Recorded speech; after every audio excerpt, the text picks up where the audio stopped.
Well, this morning on Media and Society, we take the January 8 statement and we also talk about expectations for the year ahead.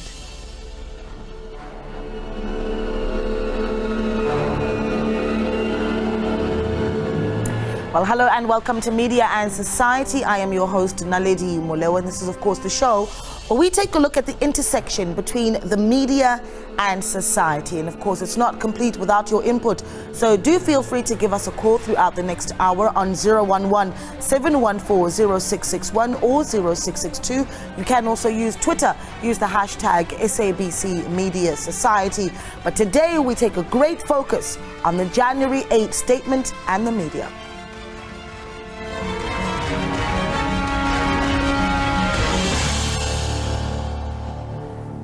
Well, today marks another ANC January 8 statement where the ruling party sets the agenda for the year ahead.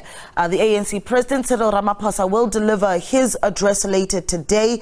As Media and Society, we decided to take to the streets and really ask the public about their views and expectations about what they want to hear for the year.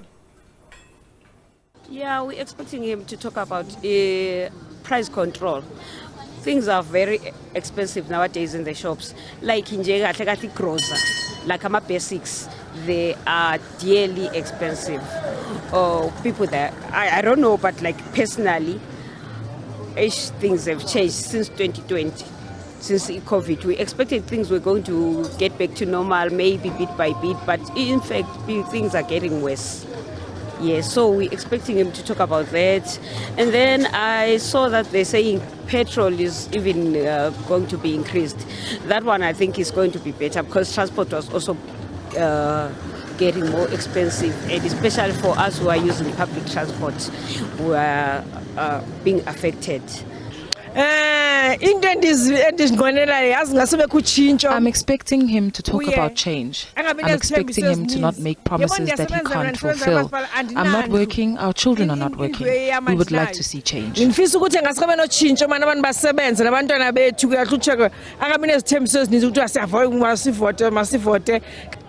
If they can touch something like water problem, especially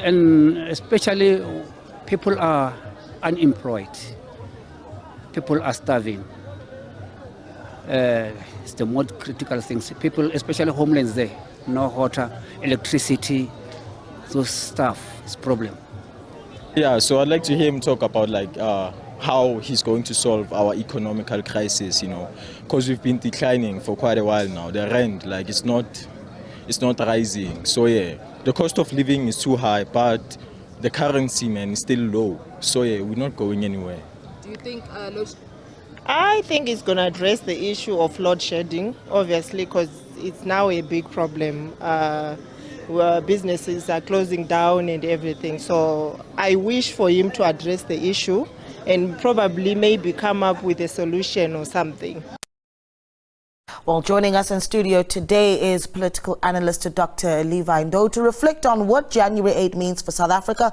We'll also be crossing to our colleagues in Mangaung to give us the latest updates as they bring us the proceedings of the January 8 statement unfolding at the Petrus Molimela Stadium. Dr. Ndo, good morning to you and thank you so much for giving us your time.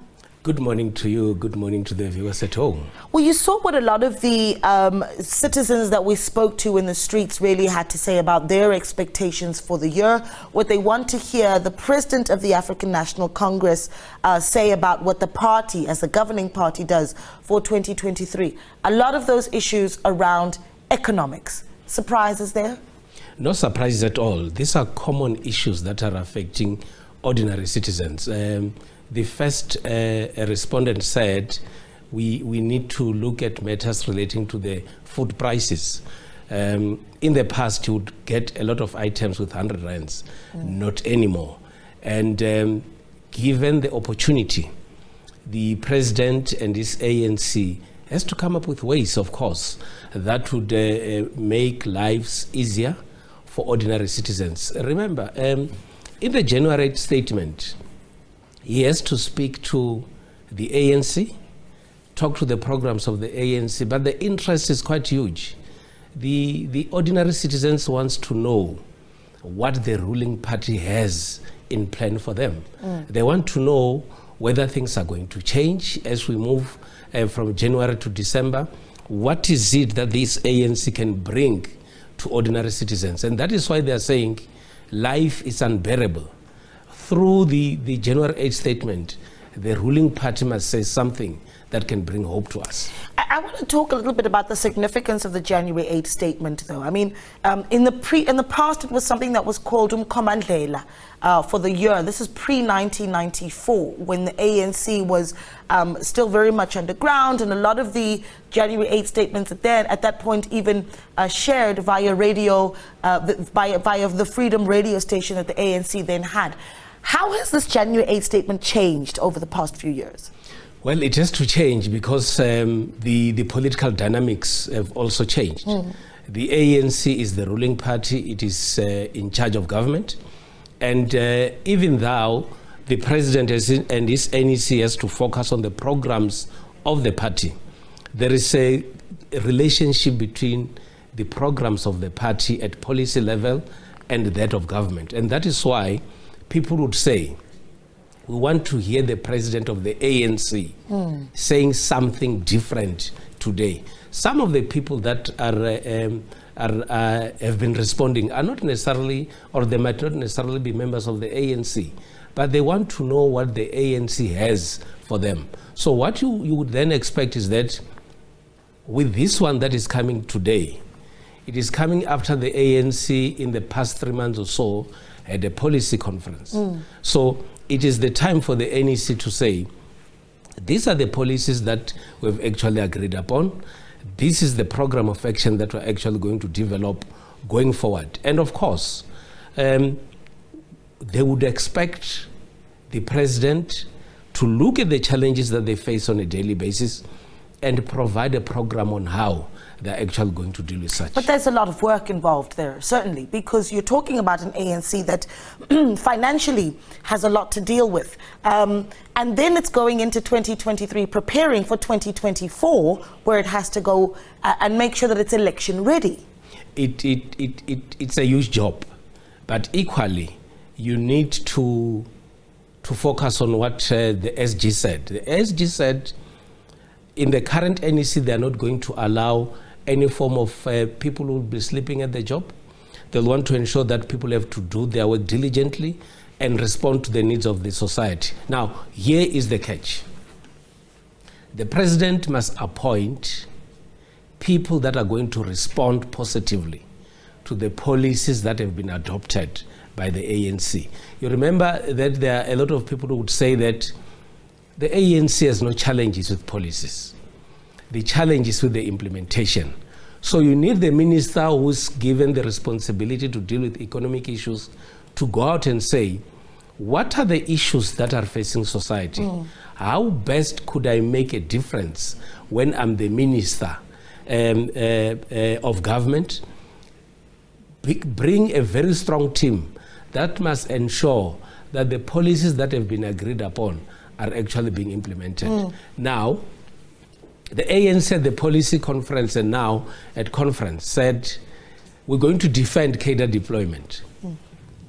They must defend cadre deployment provided the people that they deploy are actually going to respond positively to the needs of society, people that are skilled, people that have got good qualifications to be able to make a difference. And of course, I want to see the monitoring and evaluation arm of government being able to come out and say, Minister so and so has not been performing well. That is why we're reshuffling cabinet. I mean, that's going to be a big one. The monitoring and evaluation, certainly, I think, a big expectation for what the ANC does in 2023. We saw it as an expectation coming out of the 55th National Conference, where is the ANC ready to deal with discipline within its ranks as it goes into the new year? It's going to be a big one, and we'll be watching it closely, and hopefully something about that will come out of the January 8 statement as well. But let's cross now to my colleague Samkele Maseko, who is on the ground in Mangabung at the Petrus Molomela Stadium. Samkele, a good morning to you. Explain to us just the atmosphere at the stadium this morning. members of the ANC and supporters and community members here in Mangaung are trickling into the stadium of Dr. Petros Mulamela, which is a 50,000 capacity stadium where the ANC will be hosting its historic and iconic January 8 statement, which was first incepted by their President General Oliver Reginald Tambo to speak to ANC members across the country and to provide umkhomba ndlela to party members and to those who are fighting for the liberation of the country. This time around, this January 8 statement is being delivered in a democratic dispensation, starting off from former President, the late Nelson Mandela, going to former President Mbeki, former President Zuma, and ultimately now President Cyril Ramaphosa. But I'm going to bring in ANC NEC member Mr. David Mahlobo, who is the former chairperson of the ANC's Peace and Stability Subcommittee, as there are no committees at this point in time. Mr. Mahlobo, just on the safety aspect of the stadium, your preparations, there were some issues around safety earlier on. Have you finally ironed out those issues? Thank you very much, Samgelo. Firstly, we want to say happy birthday to the Organization of the People, the ANC. Today is our day, 111 years old. It doesn't only belong to us as South Africans, because the ANC was formed by a number of people within the continent, especially in our region. We are very pleased our program has started on time, as we know that our pilgrimage has started in Waihoek, which is the birthplace where our forebears they were able to convene. This side, some of us are deployed into the stadium. We are very pleased in terms of the security arrangement, and people are starting to flock in. The issues that had to do with some glitches and snags around the fitness of the stadium, they were all sorted out, which were just matters of ordinary maintenance. And you could see the stadium is very in immaculate condition.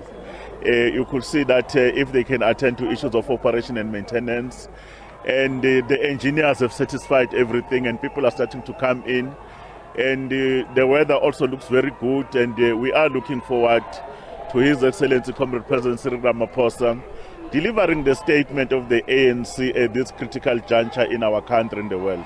Mr. Mahlobo, you raise a very important point. As an engineer yourself, you speak about issues of maintenance in the stadium. Road infrastructure in this municipality. Vegetation is also not done.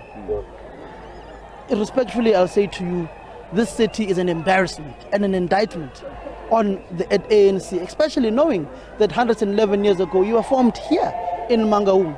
Does the state of Mangaung represent the best of the best of the ANC? And I want you to speak not only as your cap as a deputy minister, but as an engineer who knows the issues of maintenance, of roads infrastructure, of water. There are challenges, we must admit. A number of leaders of the ANC, including the president, we went around this province. The state of infrastructure is unacceptable, very unacceptable.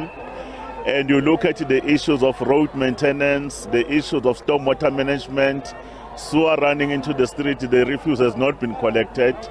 Our Secretary General on our behalf is very clear. We are going to act here. There has to be consequences, because there are these members of the ANC that are deployed in government. They are not living up to our expectation. And the ANC, who have been correctly been accused around the issues of enforcement, of consequence management. If we are going to turn around the image of the ANC, restore the confidence on the organization of the people, we have to act against our own that are not living up to the party. But I know that there is an intervention here. The intervention, they need to be able to jack up their performance. But the state of affairs in reality is an embarrassment. But there is a commitment and a political will. We are not going to leave this situation here. Not only in this province, in a number of provinces, the state of infrastructure is a matter of concern. That's why Comrade President has prioritized these particular issues. And if it means that a number of us must step aside on the basis of non-performance, let it be. Because the ANC can't continue to be in conflict with the people on the basis of non-performance. Mr. Mahlobo, you were sent to Riedeburg. Last I checked, you were going to be part of the team that was going to be deployed there by the national chairperson, Gwede Mantashe, in your capacity both as minister and ANC member. Basically saying that municipality that encompasses 9 small towns, including Jagersfontein, Riedeburg, which is the Kopanong municipality, that it's simply not viable. Did you eventually go there? What did you find? What did you say to the people? If not, what was the report back from those, if you know, who went there? Well, I couldn't go because I'm still an outgoing chair. I had to be more concerned about a number of security-related matters here and the briefing of the media on the basis of commission, because I was chairing the session around when commissions were reporting back. But the leadership of the ANC Provincial Secretary, Comrade Cindy Chukunga from Transport, Minister Mkune and others, they did visit that particular area. We should be receiving the report on the instruction of the national chair. We have to be able to look at these municipalities in terms of reconfiguration. There are those that indeed they have no revenue base. In as much as you can cluster them, they will not be able to work. But there is something that we must also do, is to manage with the limited resources that we have and do what we could do. But the citizens themselves, they must also come to the part. Mr. Mahlobo, lastly, how many people are you expecting at the stadium? Is there any security risk against the president, particularly looking at the political volatility that is perceived to be there within the Free State, the IRC, divisions in the REC within this region, 2 parallel regional conferences taking place? Your Secretary General saying that there are some who are angry that they lost conference at the 55th National Conference and are thinking of forming a splinter organization. Any threats that you're anticipating?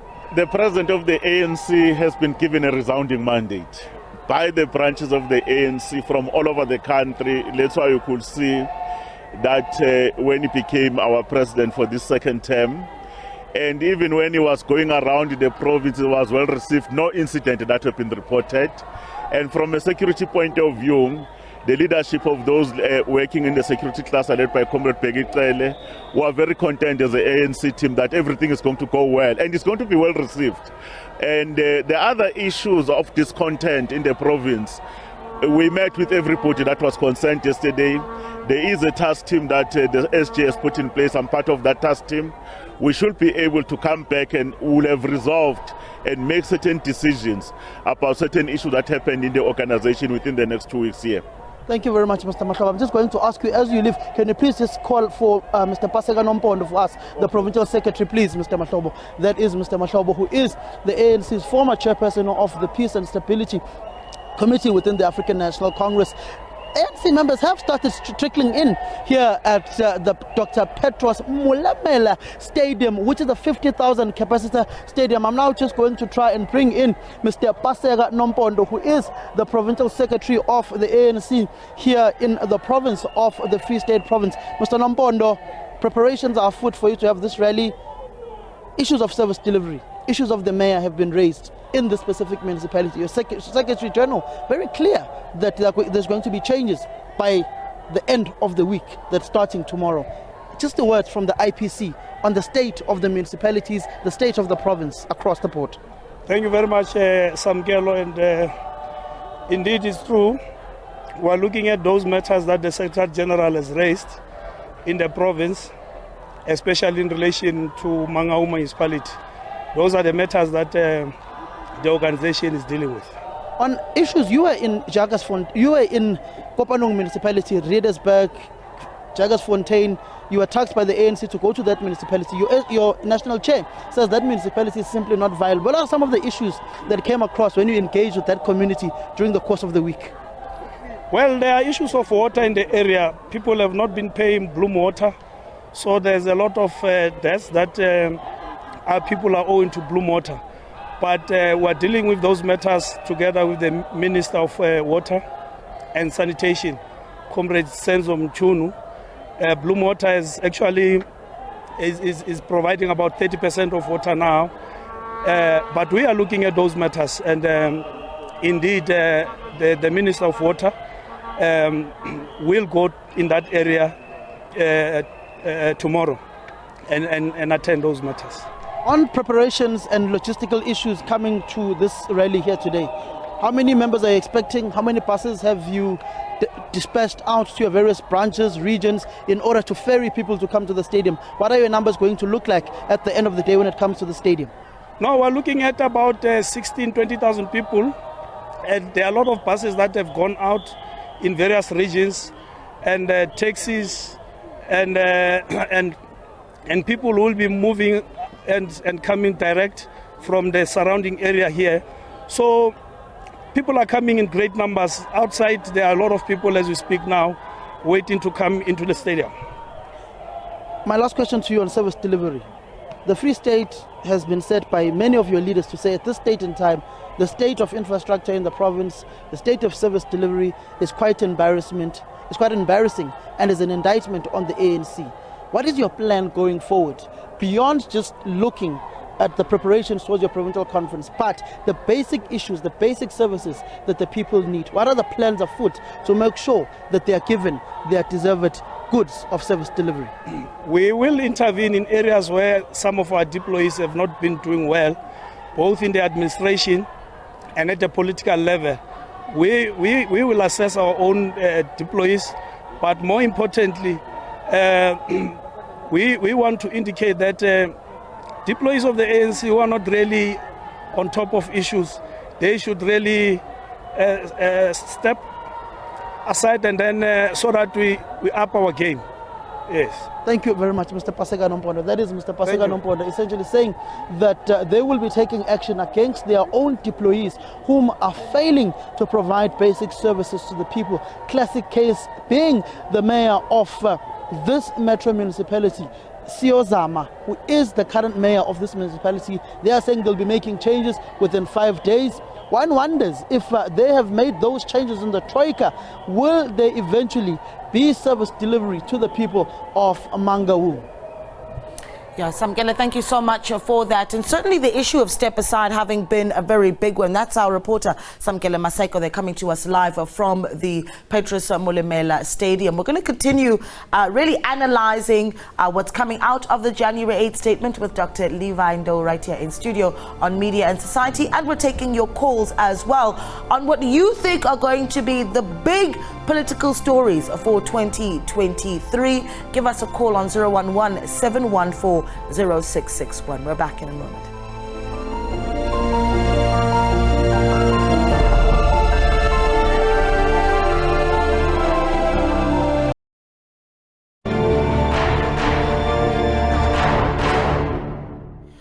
Welcome back. We are, of course, still with Dr. Levi Ndo here on Media and Society as we unpack the day's events, as we watch the celebrations of the ANC's 111th birthday as they deliver the January 8th statement. But we're also asking you, as we really get our feet wet getting into 2023, what do you think are going to be the big stories for 2023? Give us a call on 011-714-0661. Dr. Ndo, you watched that conversation that our reporter Samkele Maseko had with some of the leaders of the African National Congress, a party that today celebrates its 111th birthday. The big issue has been how it deals with discipline within its ranks, right? They're touching on the step-aside rule there for a split second. And as we saw the resumption of the 55th National Conference, one of the outcomes was that they're holding on to the step-aside rule.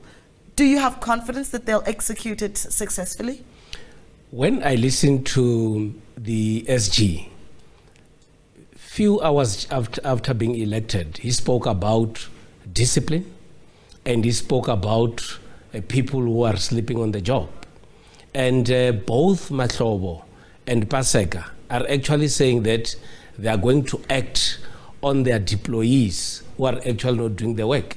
And that, for me, appears as if the SG has actually set a tone for non-performance by ANC deployees.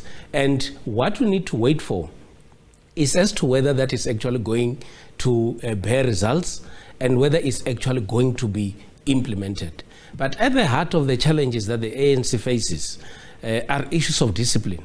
And that is where Balula is actually very hard on.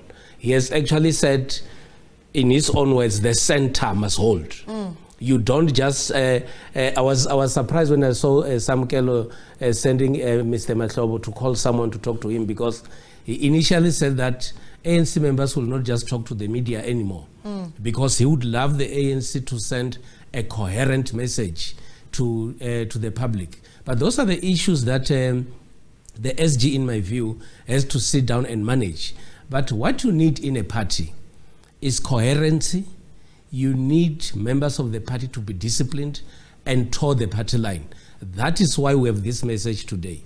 President Ramaphosa has to give the line of march to the ANC branches, to the regions and provinces on what is expected of them from today until the end of the year. So the framework on how things are supposed to be done is what we expect from the president today. Yeah, well, we are taking calls as well, so you're more than welcome to give us a call on 011-714-0661. Let us know what you want to hear coming out of the January 8th statement delivered by the president of the governing party, or what you think some of the big stories are going to be for 2023, whether it be politically, but especially economically. Let's take a caller now. Voisa in Forstler. So Voisa, a good morning to you, and thank you so much for calling.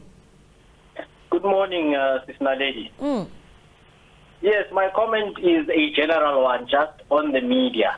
And it's particularly based on my own observation as somebody who's well-versed when it comes to the media. And what I've observed, my sister, is that the media in this country, you know, I don't want to speak about the media as a whole, because the media is very broad. But the media as we relate to it in this country, for me, from my observation, my sister, it is nothing but a tool for the elite and the propaganda machinery. That's my general comment when it comes to the media. I mean, if I were to relate it to what exactly you are directing to, which is the January 8th statement, that's a clear example for me. I mean, why are we still paying attention to the ANC as media professionals? I think we should know better than that. Being so close to these people and seeing how they do things and how they carry themselves and all the promises that they make, and understanding just the whole ecosystem which they function in. It's ridiculous that we are still paying attention to people like the ANC as media professionals. I think it's a disservice that we are doing to the people of this country, continuing to give these people the platform, even though we know better. So in that context, that's how the media for me is only a tool for people like the elite of the ANC to push whatever propaganda or smear each other or do whatever it is that they need to do. Yeah, No I mean, offense to anyone, just my pure observation. No, and we appreciate it. Thank you so much for calling in, Wisa, there in Forstler. An interesting point, right? Does the country care? Why is the media watching the January 8th statement? Does the country really care? Well, I think it depends. I think we need to look broadly at the role of the media. The role of the media is to provide information to people. At some point, people might not like what they are seeing, or they might not like what they read or get from the media. But the issue is that with the development of technology and many media houses, as Voice has actually indicated, people want to get information on what is happening in society. And I think that is where we get the relevancy of the media. What might then become an issue would be what then has to be chosen to be consumed by the people out there. Unfortunately, people will then be left with a choice whether to consume this information or actually to move to another area. But politicized as South African nation as we are, unfortunately we have to follow political stories, and that's where most people actually consume the news. And we must also remember that the ANC is the governing party, so a lot of the decisions that are made by the party end up becoming, by virtue of them being the governing party, programs that the party wants to take into the state as well. And so we in the run-up to the January 8th statement, We went to the streets and we asked people about what they want to hear from the January 8th statement as it's delivered by the president of the party on some of the challenges that we face in the country, one of them being keeping our lights on. Let's take a look at what people had to say. To talk about load shedding, because this stage 6, I don't know, stage 8 or what, when electricity will go like for about more than 6 hours in a day, or maybe 3 or 4 times a day, it's really affecting even businesses. So some people they're using a generator. So that generator you still have to buy petrol, and you have to take money from the shop or the company that you are trying to make money. So that one is even affecting most businesses and most people. Even if it's a residential, those generators, they are more expensive because we still have to provide with the petrol. No, my dear, I don't think load shedding is a failure, because the problem is the people inside ESCOM and then the people inside ANC. Some of them, they don't know exactly what's happening. The problem is, it looks like they are against the president, so they want to convince us that the president is wrong. Is what they are pushing their own agenda.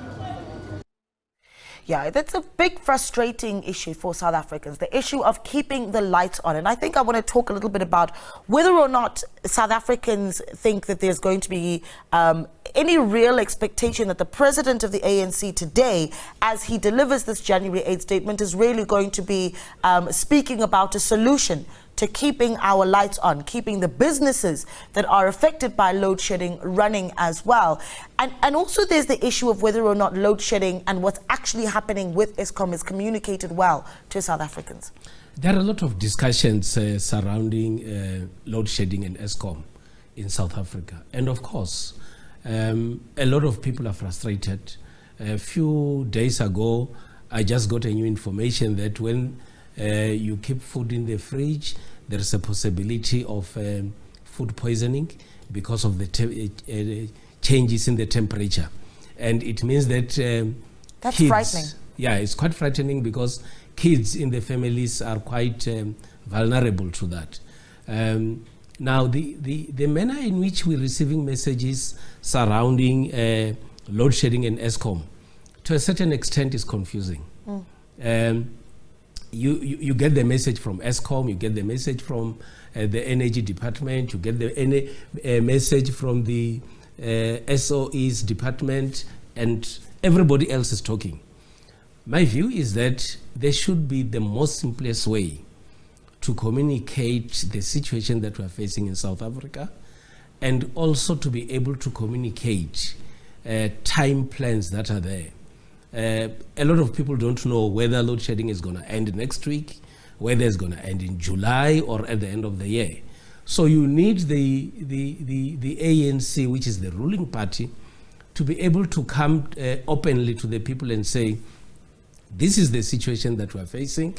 We intend to be able to have solved the problem in this period of time, so that people are therefore aware of what is happening. Now, schools are opening next week, Monday, or tomorrow. We don't know how badly they're going to be affected by load shedding. There was a lot of talk about the use of technology in schools. Students are using computers and we so on. We set some big goals there. Yes, I remember that. And you start with the school day at 7 o'clock, 9 o'clock there is load shedding. Obviously that affects the running of the schools. It's even worse with hospitals. It's worse. I actually expect higher education to be more innovative and create an environment where they don't have a feel of load shedding. But that is really frustrating. But a simple message has to be communicated to South Africans to say, this is the situation that we have. We intend to have this matter solved at a particular given time. Yeah, I mean, there's a lot to discuss, and we certainly will continue to do so as we get ready to hear the January 8th statement. You're watching Media and Society. Let's take a short break. We're back in a moment.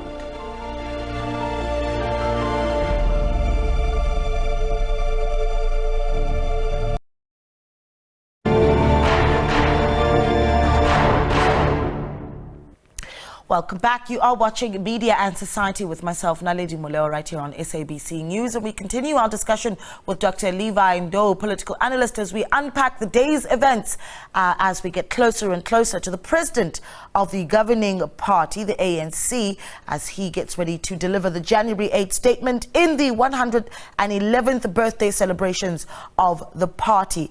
Dr. Ndo, one of the big things I think for this year has been the ANC talking about renewal. Over and over again, renewal, even as we looked at the outcomes of the 55th National Conference. Renewal of the party. There was conversations around how for the party to be able to transform the country, it has to transform itself. But a lot of that work, if it's going to be believed by South Africans as we get into 2024, is going to be how the party communicates its renewal and proves that it's able to do so. What should that look like for the party in 2023? Well, this is the message that the ANC has been talking about since 2017. There was a talk of unity and renewal, and there is now more emphasis on renewal. My view is that the ANC appears to have made an assessment of itself, and they put themselves on the mirror and say, how are we being perceived by people out there? And there are a number of areas that the ANC has to look at. One of the issues that the ANC has to look at, which is what we've spoken about earlier on, are issues that relates to party discipline, issues that relates to the transformation of the ANC to be able to meet the current dynamics in society.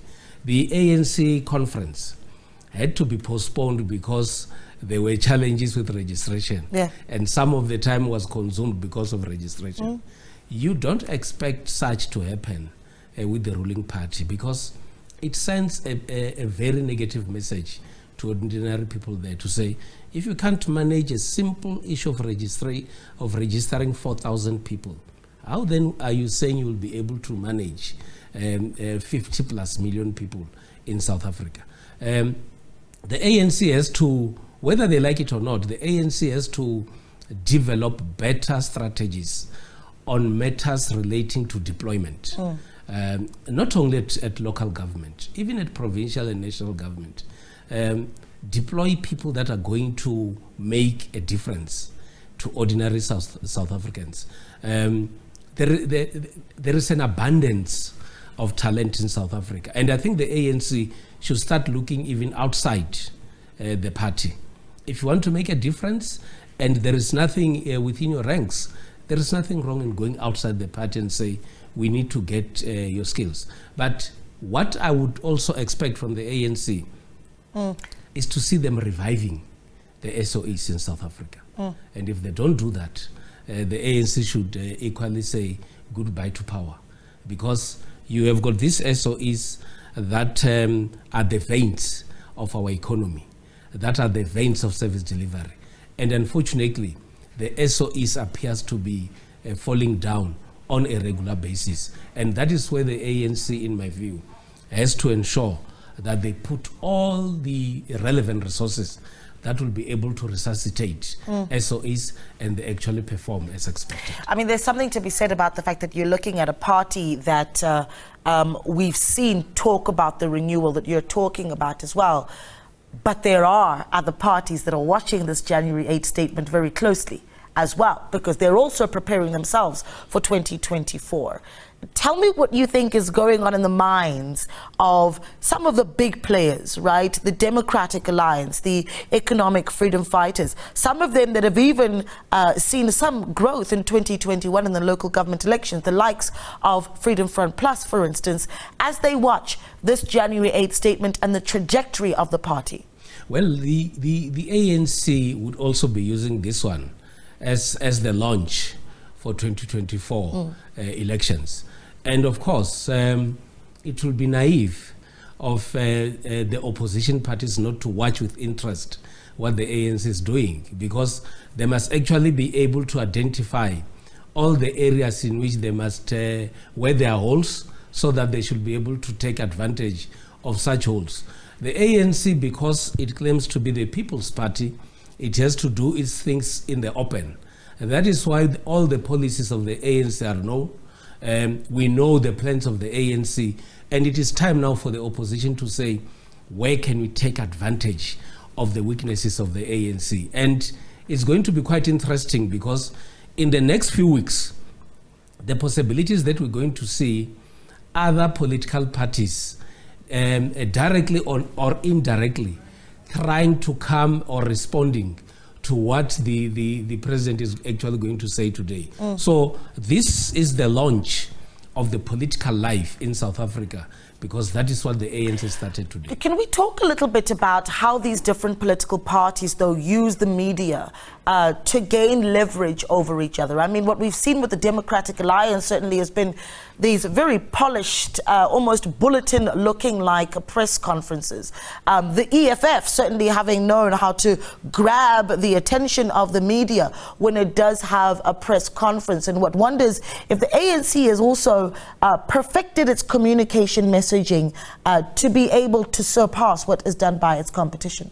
Where there is contestation, you should expect communication to be quite intense, and it must also be able to attract those that have got interest. But equally, when you go for a press conference, it should be something that in the media space and ordinary citizens should be able to think and recall what you actually said for quite some days or weeks to come. It needs to be memorable. It should be memorable. That is the strategy that all political parties are supposed to use, because the life of a political party is supposed to be informed by the connection that it has with ordinary people. Unfortunately, you also have some political parties who would not even bother to have press conferences and even make statements.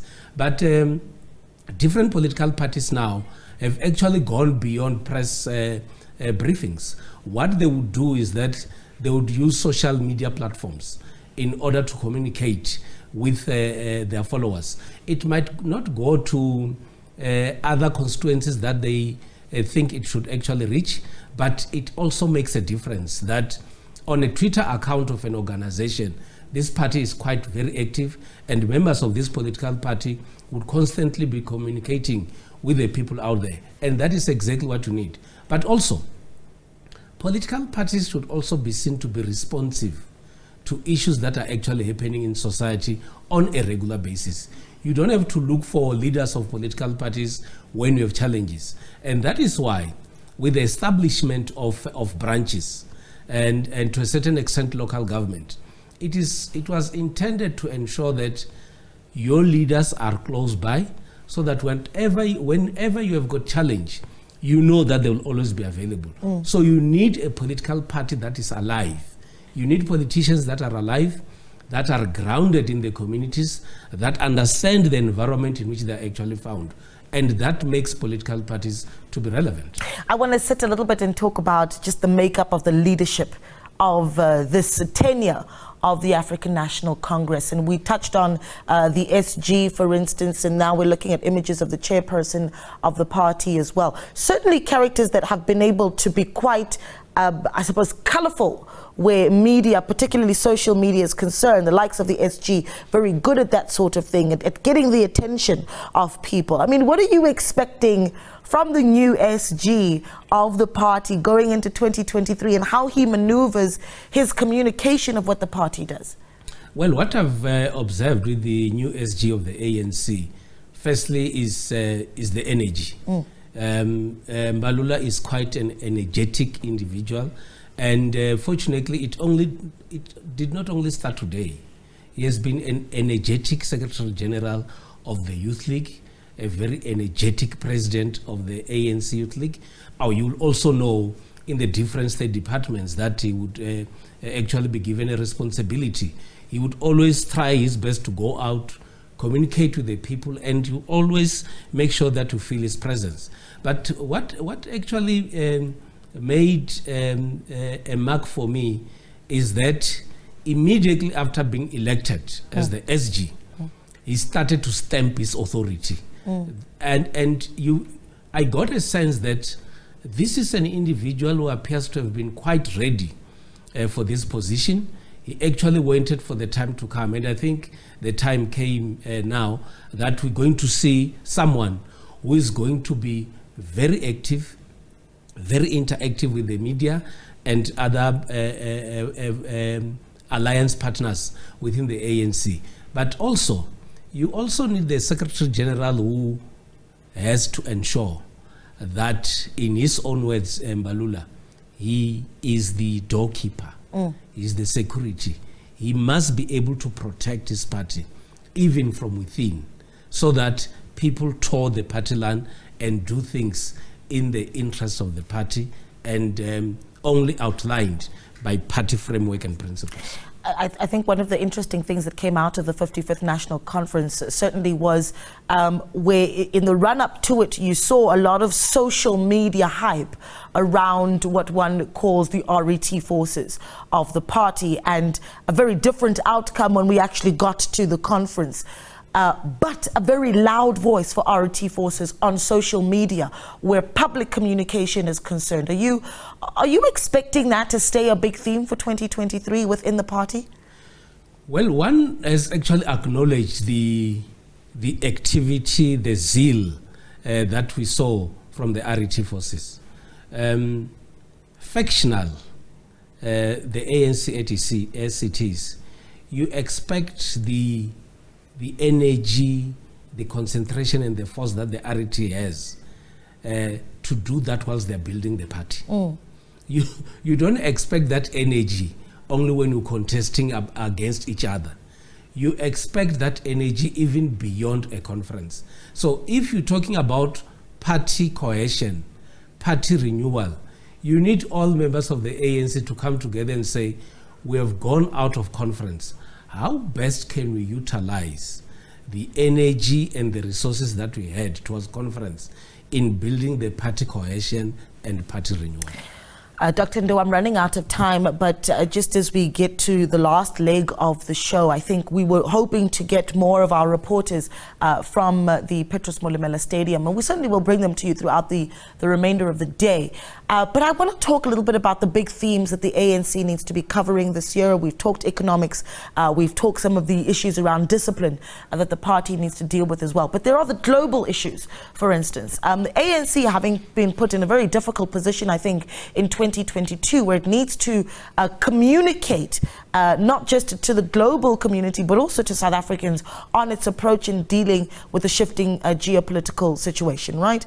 Ukraine, Russia. How does the ANC effectively communicate that tough balancing act that it has to do? Well, they need to ensure that the stance that they take on matters pertaining to international relations, it's exactly what they communicate. But the other dynamic with international politics is that you actually venturing into a very fragile environment, which actually changes at any given time. So you need then to have your best, who must be able to change with the dynamics that are actually happening outside. The ANC has been quite consistent, especially when you look at the Ukraine war, that the approach of South Africa and that of the ANC is that there should be peaceful means of resolving conflicts. And to a certain extent, you have to be found on a crossfire, because South Africa relates with BRICS, South Africa relates with other countries, which might have an impact on the Russia-Ukrainian war. But our stance has to be quite consistent. We're saying as South Africa, as the ANC, let's find ways to resolve conflict through a dialogue or in a very, very peaceful manner. So that is the consistency that the ANC has. But of course, with things happening throughout in the world, there could be instances where there could be changes in policy positions, which might also be informed by what is actually happening at a given time. Dr. Ndo, there were great lessons coming out of the local government elections of 2021. One of them being that the electorate had certainly shrunk across the board. we did not see a lot of young people taking to the polls in 2021. We certainly wanted more than what we saw that year. In 2024, what does this party and perhaps even other parties do to ensure that they attract the youth vote as they try and garner for their attention in 2023? My view is that it will depend on the programs that they have that relates to young people. Simply, if you go around and you ask young people why are you not voting, why are you not participating in political activities, they will mostly say, there is nothing that I see, there's no relevance, I don't get anything. And it is time for the ANC and other political parties to look at the interest of young people. Census says the majority of the South African population is young people. So you need the ruling party and government that must focus on the programs that must empower young people. I think it will also take us to the leadership character of the ANC, whether it gives hope to young people. What are they saying about young people having to be given responsibilities in the party and also in government? So you'd really expect the government to develop programs that must say, these are the tangible programs that could be able to benefit young people.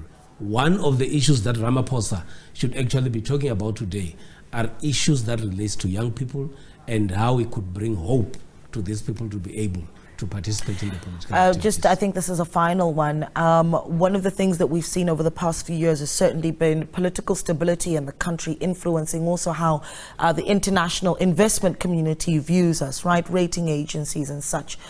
Do you expect that as we get into 2023 and this new ANC that is trying to renew itself is going to bring about some political stability that brings some economic stability in 2023? Well, I think South African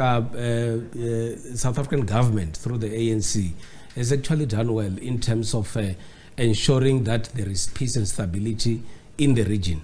The involvement of the South African government in resolving conflict in the region has been quite phenomenal.